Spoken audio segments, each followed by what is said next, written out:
God intends for us to have victory over sin, and when we don't, it's not because God's power has failed. By His Holy Spirit, He is able to give us the power to live just as good as a life as Paul or Timothy lived.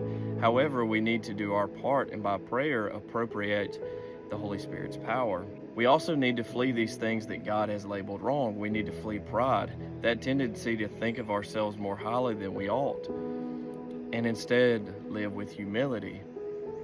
We need to flee envy and jealousy. We need to avoid causing strife and the anger, bad temper, irritability, and self-centeredness that prompt it. We need to avoid abusive language and instead develop a spirit-controlled tongue. We are also to flee lust, the love of money, and evil thoughts about other people. And you and I can do all this by the power of God's Spirit. Don't depend on yourself and your ability to fight sin, but ask God to fill you with His Spirit, and He will.